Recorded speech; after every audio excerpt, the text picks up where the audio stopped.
নমস্কার বন্ধুরা, আমার নাম বুড়ি। বুড়িস কিচেনে জানাই আপনাদেরকে স্বাগত। আমরা সবাই পটল একটু একটু সবাই ভালোবাসি, তাই পটলটাকে আর একটু স্বাদ করে দেওয়ার জন্য চিংড়ি মিশিয়ে পটল চিংড়ি রান্না করছি। তো বন্ধুরা দেখে নিন আমি কিভাবে এই পটল চিংড়ি রান্না করছি। আমি পটল চিংড়ি রান্না করবার জন্য চিংড়িগুলোকে ছাড়িয়ে নিয়েছি। দেখুন ছোট বড় সব রকমেরই চিংড়ি আছে। আর কিছু বাটা মশলাও নিয়েছি, টমেটো পেস্ট, আদা রসুন আর কাঁচা লঙ্কা বাটা, নারকেল আর পোস্ত। সবার প্রথমে আমি চিংড়ি মাছে নুন আর দিয়ে দেবো হাফ চামচের মতো হলুদ।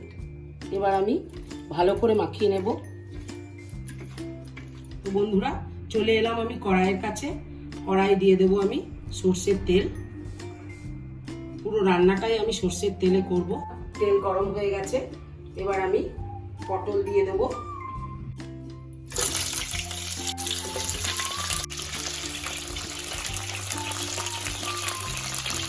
দেখুন বন্ধুরা, পটলগুলি আমি বেশ লাল লাল করে ভেজে নিয়েছি।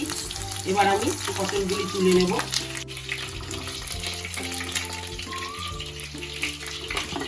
ওই তেলের মধ্যে আমি আলুগুলিও ভেজে নেব। আলু দেওয়ার পর দিয়ে দেবো আমি সামান্য পরিমাণে হলুদ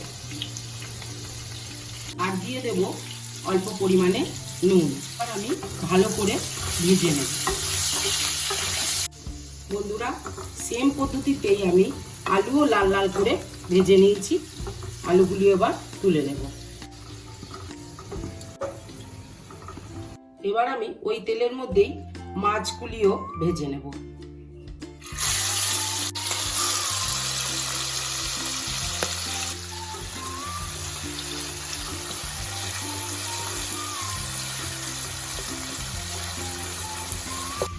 বন্ধুরা মাছ ভাজা হয়ে গেছে, এবার আমি মাছগুলো তুলে নেব।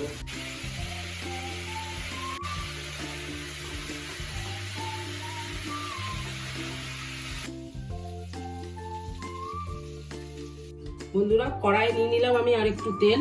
তেলের মধ্যে দিয়ে দেব দুটো তেজপাতা, 3-4টে এলাচ, দুটো লবঙ্গ আর 2 টুকরো দারচিনি। তেলে গোটা গরম মশলা দেওয়ার পর দিয়ে দেব আমি পেঁয়াজ কুচি। আমি পেঁয়াজ নিয়েছি, দুটো বড় সাইজের পেঁয়াজ নিয়েছি। পেঁয়াজগুলি আমি ভালো করে ভেজে নেব।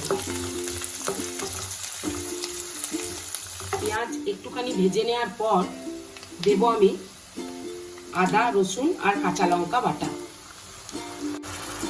দিয়ে ভালো করে কষিয়ে নেব। আদা রসুন 2 মিনিটের মতো কষানোর পর দিয়ে দেব আমি টমেটো পেস্ট দিয়ে ভালো করে আরও একবার কষিয়ে নিতে হবে। এরপরে এক এক করে আমি বাকি গুঁড়ো মশলাগুলো দিয়ে দেব। দেব হাফ চামচের মতো নুন আর দেব হাফ চামচের মতো হলুদ আর দেব ছোট চামচের 1 চামচের মতো জিরে গুঁড়ো আর 1 চামচের মতো দেবো ধনে গুঁড়ো, হাফ চামচের মতো চিনি আর সবশেষে দেব কাশ্মীরি লাল লঙ্কার গুঁড়ো 1 চামচের থেকে একটু কম। আর আমি সমস্ত মশলা ভালো করে মিশিয়ে নেব। বন্ধুরা আপনাদেরকে একটা ছোট্ট কথা বলি, মশলা যত কষাবেন তরকারির স্বাদ তত বাড়বে। মশলা কষানো আমার প্রায় হয়ে গেছে। এবার আমি দেব নারকেল আর পোস্ত বাটা।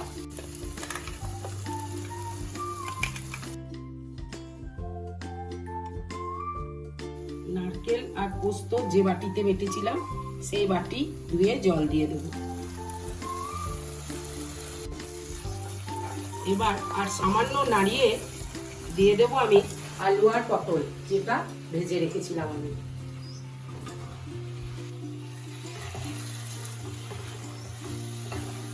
আলু আর পটল দিয়ে মিনিট খানেকের মতো নাড়াচাড়া করে দিয়ে দেব আমি জল। আলু পটল মশলার সঙ্গে ভালোভাবে সেদ্ধ হয়ে যাওয়ার জন্য আমি 5 মিনিটের জন্য ঢাকা দিয়ে দেব।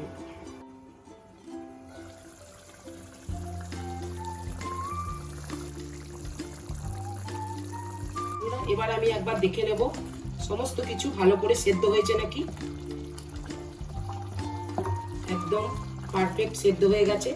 ঠিক এরকম অবস্থায় দিয়ে দেব আমি চিংড়ি মাছ ভাজা।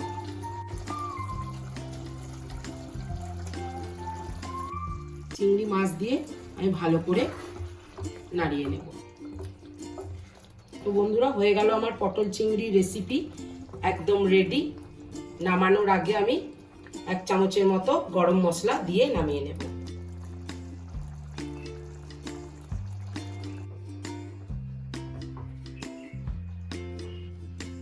তো বন্ধুরা, দেখলেন আমি কিভাবে পটল চিংড়ি বানালাম।